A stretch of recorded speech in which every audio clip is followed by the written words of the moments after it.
কাৰ্বি আংলং জিলাৰ ডকমকাত লাংটুক হাৰ্নিং সমাংকন উৎসৱ উপস্থিত থাকে কাৰ্বি পৰিষদৰ মুখ্য কাৰ্যবাহী সদস্য ডক্টৰ তুলিৰাম ৰংহাং।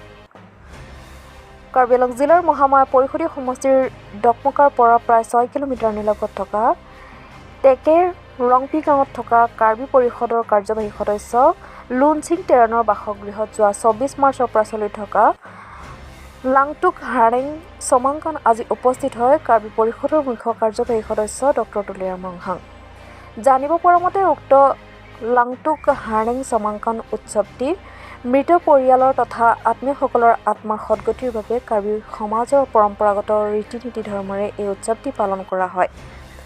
আনহাতে উক্ত উৎসৱটিত উপস্থিত থাকে ক্ৰমে ডিফু আৰু হাওৰাঘাট সমষ্টিৰ বিধায়ক বিদ্যা সিং ইংলেণ্ড দৰসিং ৰংহাঙৰ লগতে কাৰ্বি আংলং স্বায়ত্তশাসিত পৰিষদৰ কাৰ্যবাহী সদস্য আৰু MAC-সকল উপস্থিত থাকে। কাৰ্বি আংলং বকলিয়াঘাটৰ পৰা বীৰেন গোৱালাৰ ৰিপৰ্ট। যেতিয়া আমাৰ পৃথিৱীখনত জন্ম হৈছে কাৰ্বিবিলাকৰ যিবিলাকৰ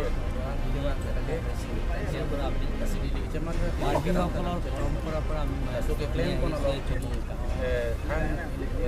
যিবিলাকৰ সেই পৃথিৱীৰ পৰা বিদায় দিছে তেওঁলোকৰ তেওঁলোকৰ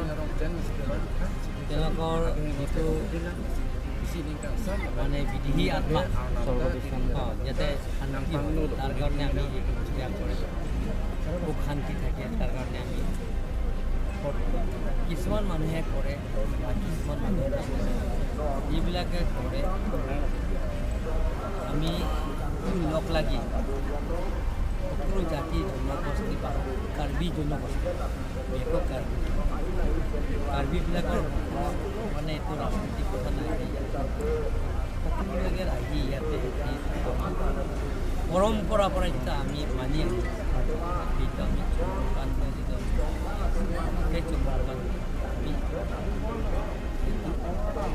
যিবিলাকৰ বিধি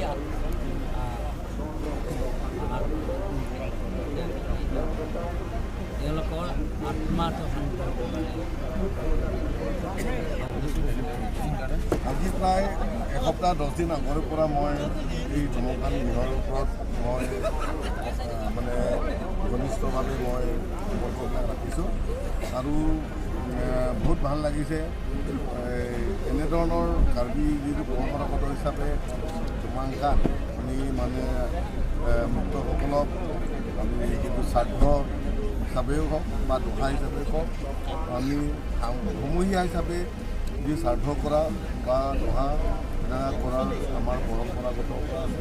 গতিকে আমাৰ লুনচিং তেৰণ ডাঙৰীয়াই তেখেতে যি উদ্যোগ লৈছে অকল এটা নিজৰ কাৰণে বুলি নহয়, উঠি উঠা আমাৰ যুৱক যুৱতী আমাৰ লোকৰ প্ৰতি আমাৰ গুৱাহাটী চমকান 4দিনীয়া কাৰ্যসূচী কৰা হৈছে। আজি 2য় দিন হৈছে, কাইলৈ সম্পূৰ্ণ হ'ব। আজি এই প্ৰগ্ৰাম পাতাৰ আমাৰ মাননীয় CM মহোদয়ৰ লগতে বিধায়কসকল, DMসকল, MAC-সকল, বোৰ্ড চেয়াৰমেনসকল, পাৰ্টি দলৰ সভাপতি বা সদস্যবৃন্দসকলক উপস্থিত খুবেই ভাল লাগিছিল। আৰু ইয়াত আমাৰ যিটো আমাৰ পূৰ্বপুৰুষৰ যিটো নীতি নিয়ম মতে যে আজি 3জন মানুহে কাম কৰি গৈছে এজ পাৰ মানে